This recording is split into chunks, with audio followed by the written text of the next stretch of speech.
जय हिंद छात्रों, मेरा नाम है हिमांशु यादव और आप देख रहे हैं ADBM क्लासेस। आज की क्लास उपसहार संयोजक यौगिक के एक महत्वपूर्ण टॉपिक उपसहार संयोजक यौगिक में समावयवता। समावयवता क्या होता है? समावयवता दो शब्दों से मिलकर बना है। एक होता है समान, सम अर्थात समान, एक होता है अवयव, समान अवयव अर्थात अवयव मतलब होता है परमाणु, अर्थात दो या दो से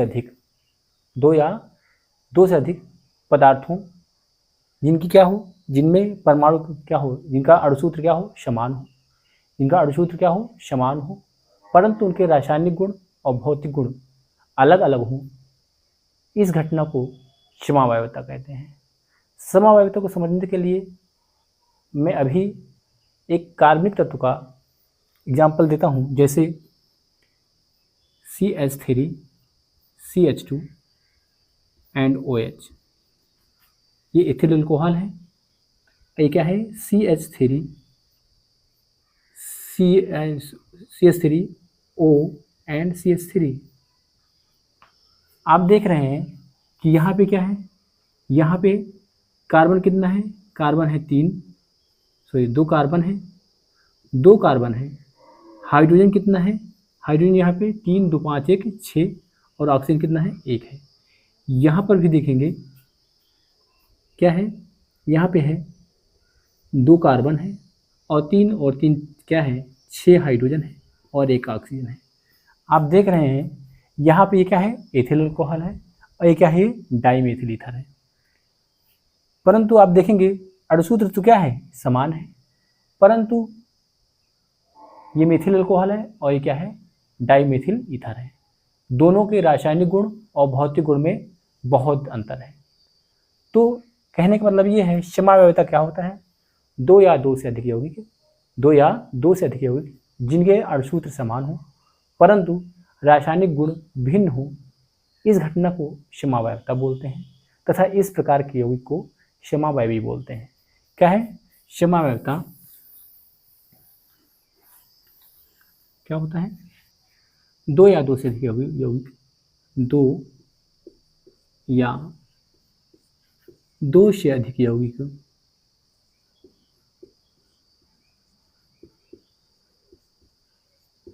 यौगिक जिनके अणुसूत्र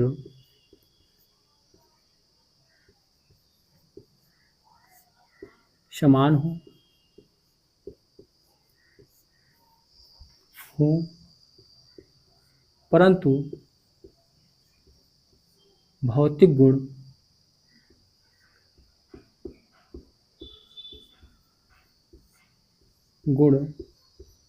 एवं रासायनिक गुण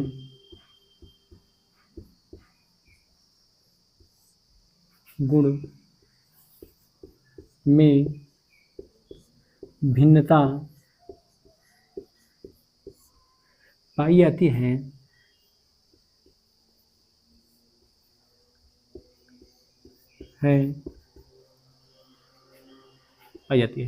इस घटना को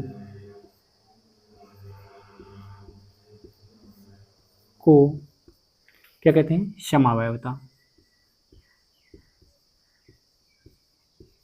समावयवता कहते हैं। तथा इस प्रकार के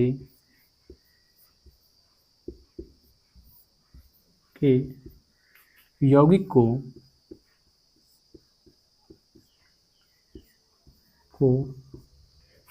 क्या कहते हैं? समावयवी कहते हैं।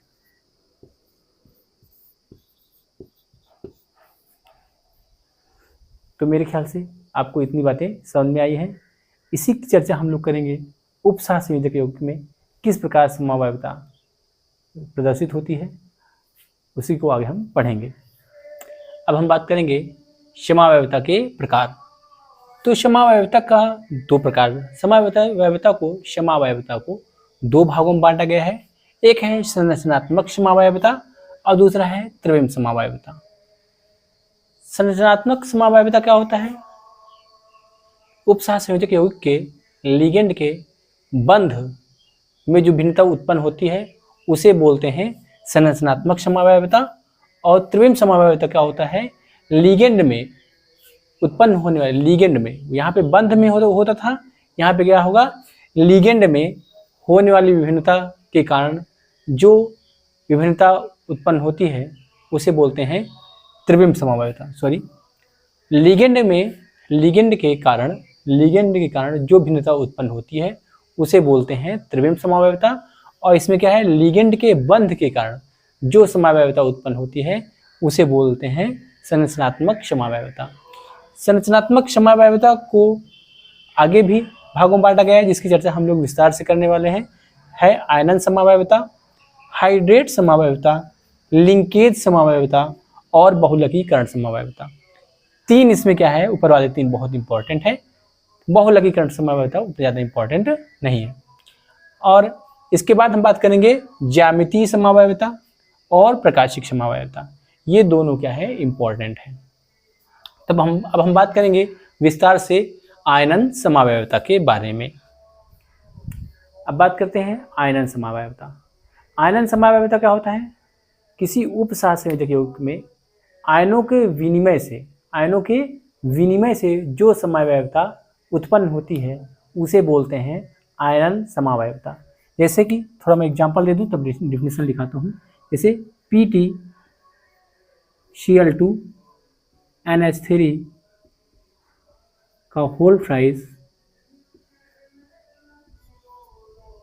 SO4 तथा PtSO4NH3 का होल प्राइस Cl2। आप देख रहे होंगे कि यहाँ पे क्या हो रहा है? यहाँ पे क्लोरीन है, यहाँ पे SO4 है। SO4 अभी क्या है? आयनन क्षेत्र में है और क्लोरीन क्या है? एक लिगेंड है। बाद में क्या हो गया है? ये यहाँ पे देखिए, यहाँ पे SO4 क्या हो गया है? लिगेंड हो गया है और क्लोरीन क्या हो गया? यहाँ पे बाहर आ गया है। तो यहाँ पे क्या हो गया? आयन, हालांकि ये दोनों क्या है? हालांकि ये दोनों अलग अलग पदार्थ हैं, अलग अलग यौगिक हैं, फिर भी आप देखिए यहाँ पे आयनों क्या हो गया? अदला बदली हो गया है। आयनों क्या हो गया? यहाँ पे अदला बदली हो गया है, इसलिए इसको कहते हैं आयनन समावयवता। तो क्या हो? जब क्या है?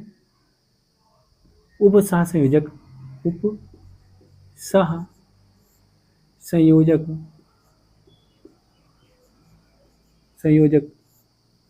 यौगिक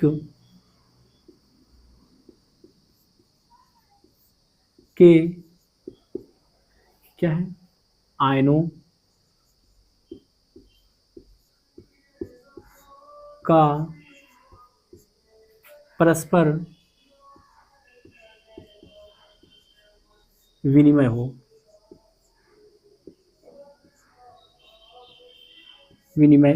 होता है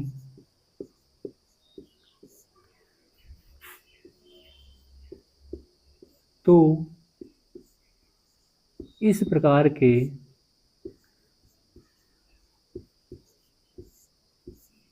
की समावयवता उत्पन्न होती है।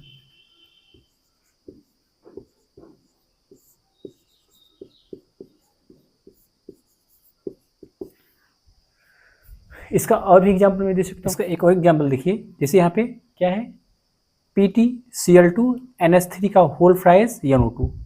अब यहाँ से क्या हुआ है? यहाँ से एक क्लोरीन यहाँ पे निकल करके बाहर आ गया है और एक क्लोरीन बचा है यहाँ पे, और ये NO2 क्या हो गया है? यहाँ पे चला आया है। तो क्या हो गया है? PtCl NO2 और NH3 का होल प्राइस Cl। तो इस प्रकार से आपको आयनन, इस प्रकार से मैं समझता हूँ कि आपको आयनन समावयवता समझ में आ गई होगी। अब बात करते हैं हाइड्रेट समावयवता। अब बात करते हैं हाइड्रेट समावयवता। हाइड्रेट समावयवता, हाइड्रेट का मतलब होता है जल, अर्थात वो समावयवता जो जल के कारण उत्पन्न होती है। क्या होता है, जैसे मैं इसका एग्जांपल दूं, जैसे एक यौगिक है,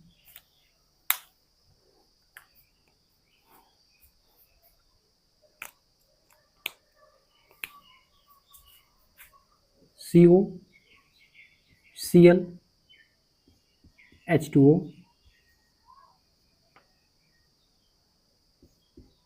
NH3 का होल प्राइस, यहाँ पे क्या है Cl2, तथा क्या है CO, Cl2, NH3, Cl into H2O। तो आप देख रहे हैं क्या कि यहाँ पे क्या है, यहाँ पे पहले लिगेंड के रूप में यहाँ पे क्या है, जल है, और फिर क्या हो गया, यहाँ पे जल क्या हो गया, बाहर निकल गया है और आ गया है क्रिस्टल के रूप में, क्रिस्टली फॉर्म में यहाँ पे क्या हो गया है, जल आ गया है। यहाँ इसका मतलब यह क्या हो गया है, जल का क्या हो गया, यहाँ पे विनिमय हो गया, जल और क्लोरीन क्या हो गया है, विनिमय हो गया है। तो जल के बाहर निकलने, यह कहो कि जल के अणुओं की संख्या में परिवर्तन के कारण, जो जल के अणुओं की संख्या के परिवर्तन के कारण जो समावयवता उत्पन्न होती है उसे बोलते हैं हाइड्रेट समावयवता। क्या है, जल अर्थात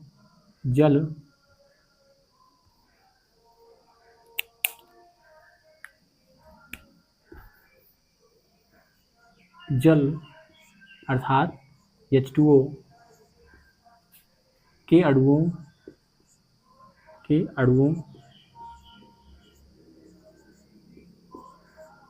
की संख्या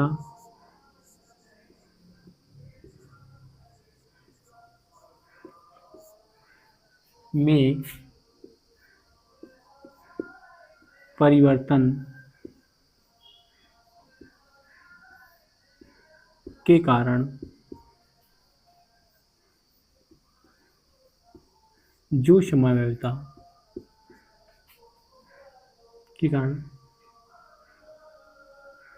जो समावयवता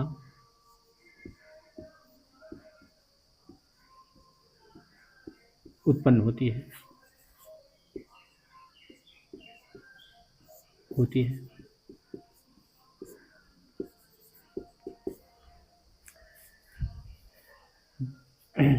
इसका एक और एग्जांपल देते हैं, जैसे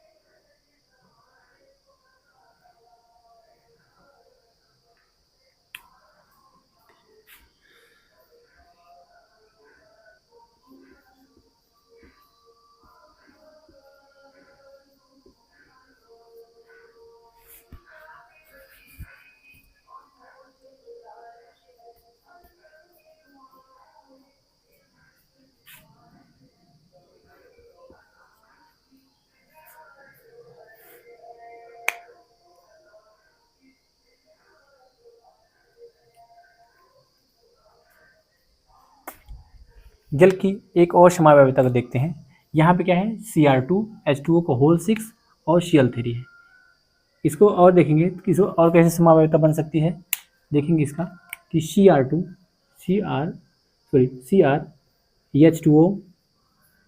H2O यहाँ पे 5 कर दीजिए, और यहाँ पे क्या कर दीजिए, क्लोरीन, एक क्लोरीन अंदर ले आइए और क्या हो जाएगा, और एक जो है जल को बाहर ले जाइए, तो क्या हो जाएगा, यहाँ पे H2O, यहाँ पे कितना बचेगा, 5 बचेगा,